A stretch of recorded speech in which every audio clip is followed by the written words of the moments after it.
Les ruines antiques de Baalbek au Liban actuel constituent peut-être le témoignage le plus convaincant d'une civilisation ancienne, avancée, absente de nos livres d'histoire. Sous le soleil de plomb du Liban, où la poussière millénaire recouvre des vestiges silencieux, se dresse un site que les archéologues pensaient enfin avoir percé à jour.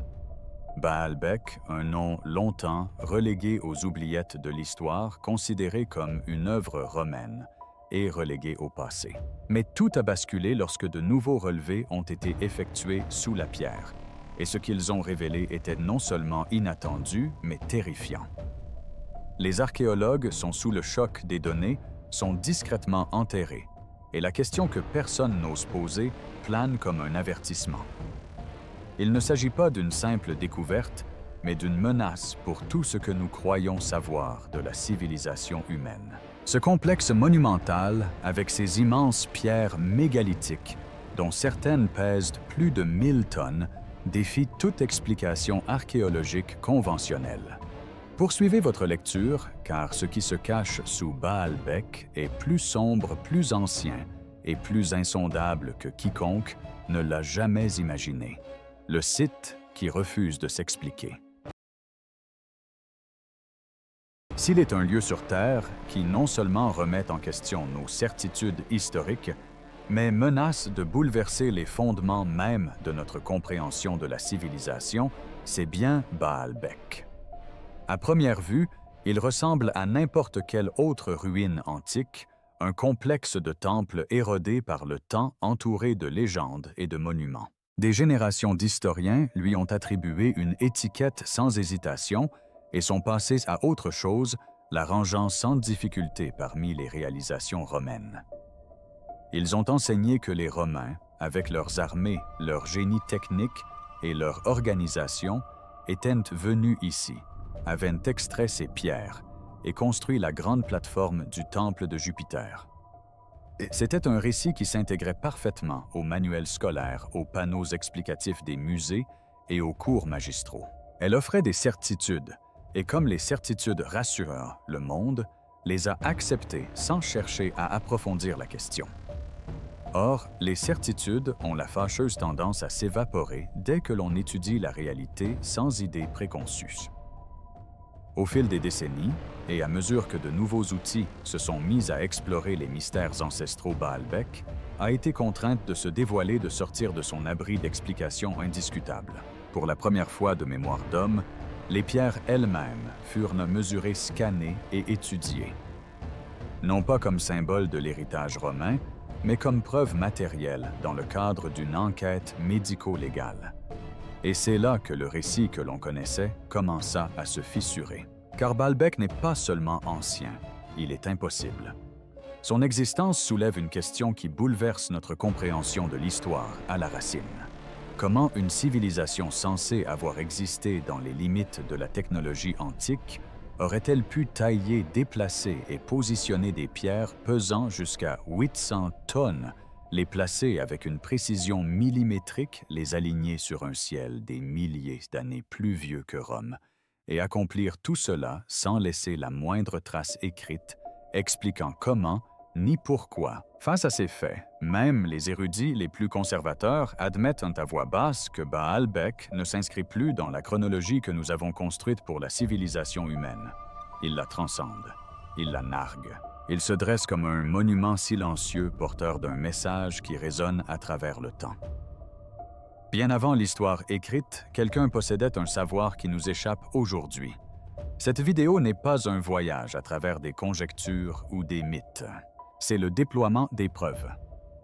Des preuves qui refusent de se plier à notre chronologie et nous obligent à nous demander si l'histoire est quelque chose qu'on nous a appris à mémoriser ou quelque chose que nous commençons à peine à découvrir.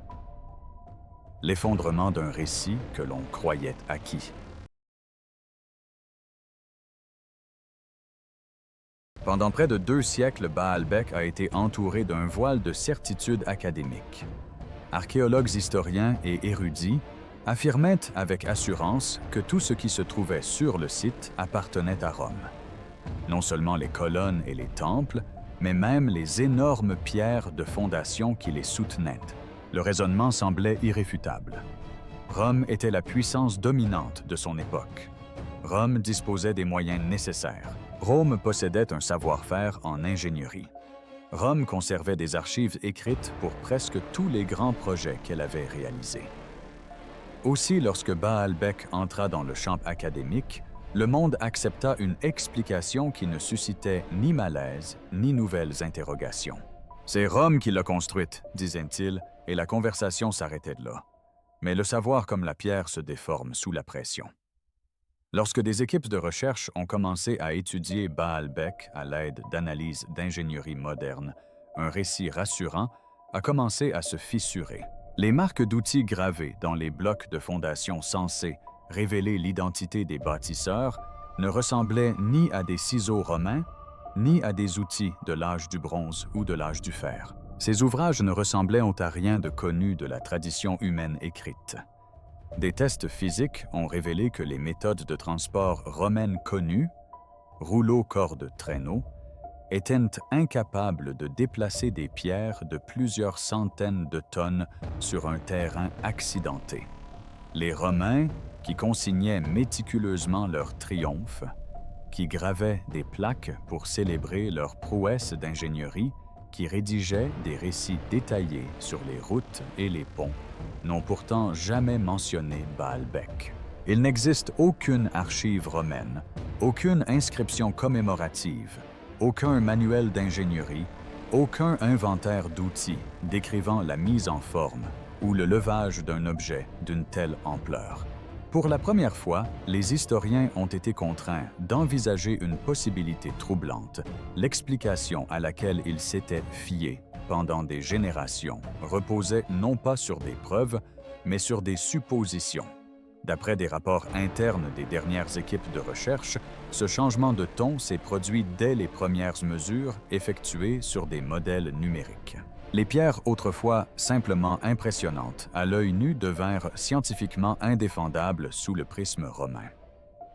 Tandis que les experts observaient les données s'afficher sur les écrans, poids, distance d'extraction, pente du terrain, capacité des cordes, pression du sol, résistance des articulations, un silence pesant s'abattit sur la pièce.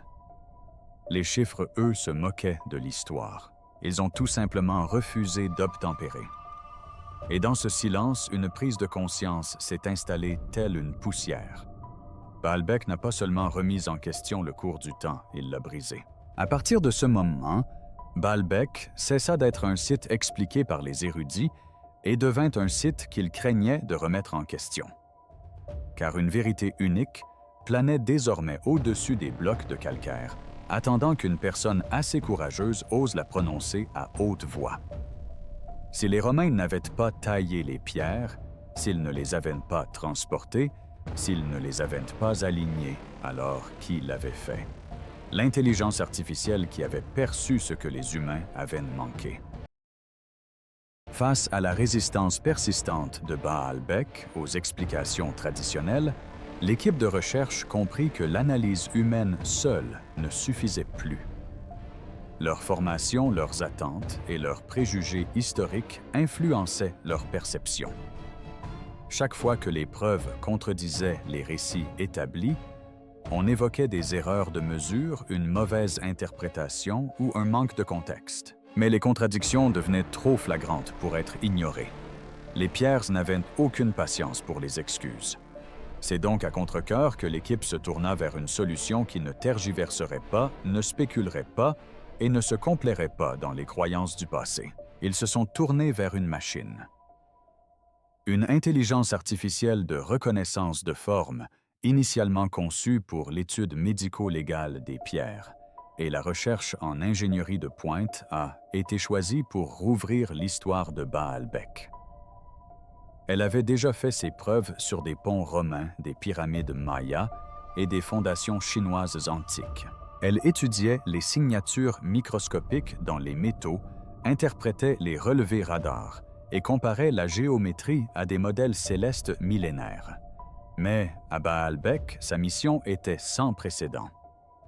On lui avait ordonné d'oublier l'histoire, d'oublier Rome, d'oublier les idées reçues. Sa seule tâche consistait à traiter le site comme un puzzle brut de géologie, d'altération, d'érosion et de données mesurables.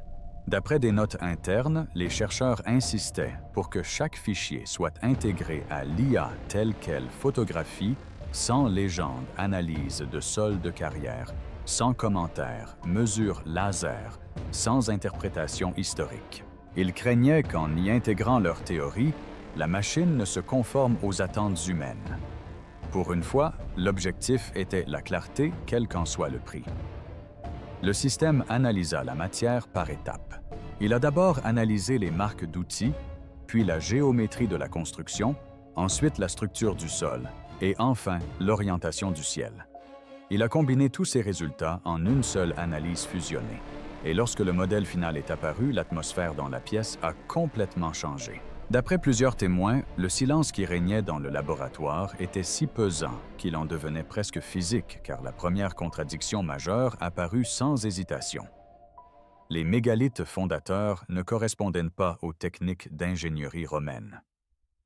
Non seulement l'IA n'a détecté aucune trace de ciseaux en fer romain, mais elle n'a décelé aucun rythme d'utilisation d'outils manuels de l'âge du bronze ou de l'âge du fer.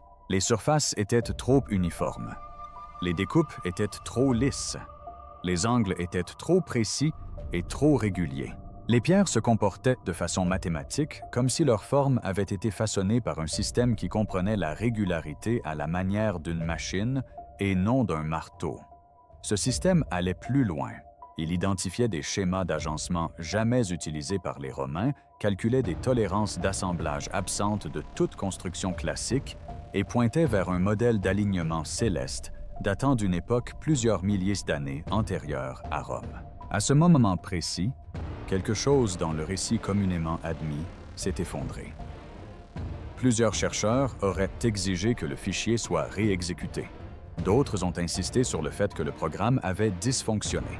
Mais lorsque le système aboutit à la même conclusion, une évidence s'imposa. La plateforme de fondation de Baalbek n'était pas romaine. Elle n'appartenait à aucune civilisation classique connue.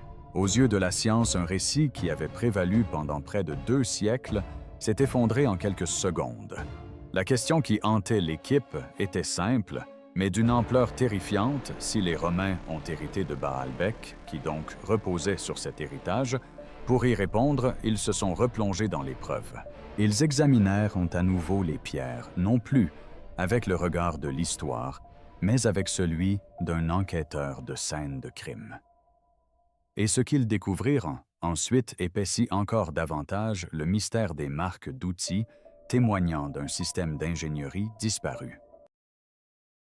Lorsque l'IA a écarté une origine romaine, l'équipe s'attendait à ce que la phase suivante apporte des éclaircissements. Au lieu de cela, elle a transformé Baalbek en une énigme encore plus grande. Les pierres ont été examinées au microscope avec une telle sensibilité que la moindre vibration pouvait fausser les résultats. Sous un fort grossissement, les entailles ont révélé quelque chose d'étonnant. Il ne s'agissait pas des fractures irrégulières que produisent les ciseaux à bois, mais de fines rainures lisses et d'une régularité anormale. La largeur des canaux est restée uniforme sur toute leur longueur. La profondeur est restée constante. Les bords étaient incurvés selon une géométrie contrôlée. Ce n'étaient pas les marques de main humaines. C'étaient les empreintes digitales d'un système capable de supporter une pression constante sans faiblir. L'IA a comparé chaque modèle d'outil connu dans sa base de données. L'IA a comparé les marques à des ciseaux romains, des coins phéniciens, des pics assyriens, des pierres à pilets néolithiques, et même aux lames de cuivre tranchantes utilisées dans les anciennes carrières méditerranéennes. Aucune correspondance n'a été trouvée. La plus grande similitude qu'elle ait pu établir concerne les technologies de coupe industrielle moderne. Le seau courante charrie des particules abrasives qui polissent la pierre selon un parcours précis. La taille guidée par l'eau. Une technique que nous n'avons inventée qu'à l'époque moderne semblait imprégner la roche calcaire de Baalbek d'une présence fantomatique. L'analyse des résidus chimiques a suscité un malaise encore plus grand. Incrustés dans les canaux microscopiques, on a trouvé des traces de sable de quartz et de corindons minéraux plus durs que le calcaire capable de le rayer au contact de l'eau. Ces matériaux n'étaient pas originaires de Baalbek. Ils auraient donc dû être importés délibérément, ce qui signifie que quelqu'un à une époque que nous ne connaissons pas a transporté des matériaux abrasifs de qualité industrielle jusqu'à la carrière. Cela implique planification, coordination, technologie et connaissance. Puis est venue l'analyse du fond de la carrière. L'IA a révélé des signatures de fractures, compatibles avec une extraction par cycle de gel et de dégel. L'eau était versée dans des tranchées creusées autour d'un bloc de pierre laissé à geler, puis la glace, en se dilatant, détachait le bloc. Des traces ont révélé l'existence d'étroits canaux creusés sous les blocs précisément pour permettre l'écoulement de l'eau. De telles techniques existent dans les carrières préhistoriques scandinaves et les premières exploitations minières chinoises, mais jamais à une échelle documentée, permettant de façonner des blocs de plusieurs centaines de tonnes. La théorie désormais sur la table était inconcevable pour quiconque se conformait aux chronologies traditionnelles. À Baalbek, quelqu'un avait utilisé une technique de taille en plusieurs étapes, combinant un débit d'eau contrôlé des matériaux abrasifs et une séparation par congélation pour créer des pierres si imposantes que même les machines modernes peinent à les concevoir. C'est à ce moment que la peur a remplacé le débat. Car si les érudits pouvaient débattre des ciseaux et de la main-d'œuvre, ils ne pouvaient contester les lois de la physique. Si cette technique de coupe n'était propre ni aux Romains, ni à aucune autre civilisation antique connue, alors la seule explication possible était celle que le monde universitaire refuse d'évoquer un réseau de civilisations disparues et une question qui défie le temps. Sachant désormais que les pierres avaient été taillées selon des méthodes défiant les limites technologiques de leur époque supposée, l'équipe de recherche se trouva contrainte d'aborder la question suivante et peut-être la plus terrifiante de toutes: comment ces pierres ont-elles été transportées? Car la taille est un miracle, mais le transport en est un autre. Et si la taille elle-même était un exploit hors de portée de Rome, le transport menaçait de submerger toutes les certitudes du monde universitaire sous un raz-de-marée de contradictions. De plus, compte tenu des différentes méthodes de construction observées à Baalbek, allant des pierres mégalithiques finement taillées à la base aux ouvrages romains plus rudimentaires, l'IA a entamé son analyse de transport avec une précision implacable. L'équipe s'est efforcée d'être aussi impartiale que possible en fournissant au système tous les atouts possibles. Climat idéal, main-d'œuvre parfaitement organisée, cordes de qualité optimale et adhérence du sol idéale. Ils ont envisagé les scénarios les plus favorables, car ils voulaient donner une chance même infime à la force humaine et au rouleau de bois de réussir. Mais la force brute a ses limites, et les pierres de Baalbek ne se souciaient guère d'équité. L'IA a simulé des milliers de variations. On a modifié la pente, changé le diamètre des cordes, empilé les rouleaux en couches lubrifiées, les surfaces repensées, les traîneaux échelonnés, les équipes, modifié les angles, testé les coefficients de frottement à partir d'estimations climatiques historiques et modifié les modèles de terrain dans un souci d'optimisme. Chaque tentative qu'elle utilise des rouleaux, des cordes, des traîneaux, où la force humaine a échoué souvent de façon catastrophique. Les rouleaux en bois étaient écrasés presque instantanément, même lorsqu'ils étaient disposés par groupes de 3 et constamment remplacés. La pression d'un bloc de 800 tonnes les a aplatis comme des brindilles sous un rocher. La résistance des cordes était ridiculement insuffisante. L'IA a calculé que pour tirer ne serait-ce qu'un seul bloc de taille moyenne, la corde devrait être plus épaisse qu'un torse humain. Et même dans ce cas, la force nécessaire exigerait plus de 30 hommes, encerclant un bloc qui physiquement ne pourrait contenir 30 corps. Même si le monde antique disposait d'armées de cette taille, la géométrie à elle seule rendait la chose impossible. L'IA a jugé ce scénario tout simplement irréalisable. Mais la découverte la plus troublante n'était peut-être pas l'échec des méthodes connues, mais plutôt l'implication apparente de techniques inconnues. L'IA proposait un modèle hypothétique non pas parce qu'elle comprenait le passé, mais parce que les lois de la physique l'exigeaient. L'étude suggérait que si l'on modifiait intentionnellement le terrain, que l'on aménageait des chemins lisses et que l'on utilisait des plateformes permettant de répartir le poids, le déplacement pourrait théoriquement devenir possible. Mais ce modèle exigeait des compétences en ingénierie topographique, une planification à grande échelle et des connaissances en sciences des matériaux bien supérieures à celles du monde romain ou de toute culture voisine. L'équipe les yeux rivés sur les chiffres lumineux affichés sur les écrans réalisa avec un malaise presque paralysant que les pierres de Baalbek n'étaient pas de celles que les anciens auraient eu du mal à déplacer. Ce sont des choses que quelqu'un a jadis su maîtriser. Des choses pour lesquelles quelqu'un avait jadis une méthode. Des choses que quelqu'un a jadis considérées comme normales. Ce qui signifie que la véritable question n'est pas de savoir comment les anciens les ont déplacés, mais plutôt quel savoir nous avons perdu. Baalbek, dont le nom sémitique trahit ses origines lointaines, était en réalité un très ancien lieu de culte phénicien. Dédié à la triade héliopolitaine de Jupiter, Vénus et Mercure, le grand temple présente des traces de la remarquable persistance de divinités locales. L'IA s'est déplacée ensuite selon un alignement astronomique, car des pierres de cette importance sont rarement placées de manière arbitraire. Les civilisations qui déplacent des montagnes le font délibérément. L'IA a superposé l'orientation de la plateforme à des milliers d'années de mouvements célestes en tenant compte de la précession des équinoxes, ce lent mouvement de la Terre qui modifie la position des étoiles au fil des millénaires.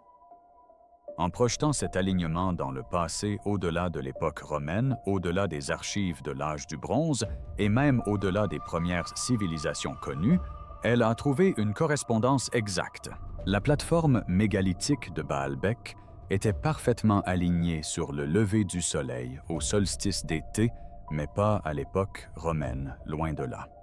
Cet alignement remonte à environ 70 à 90 ans avant notre ère.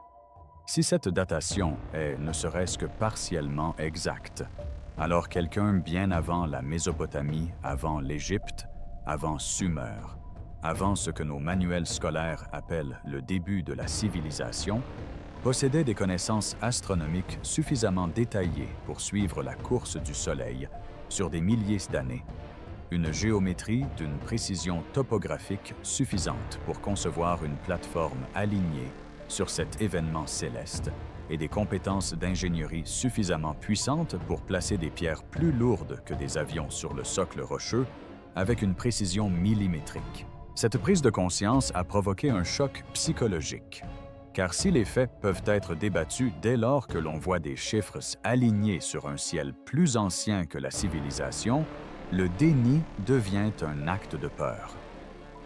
L'IA a alors combiné cet alignement astronomique avec un radar à pénétration de sol.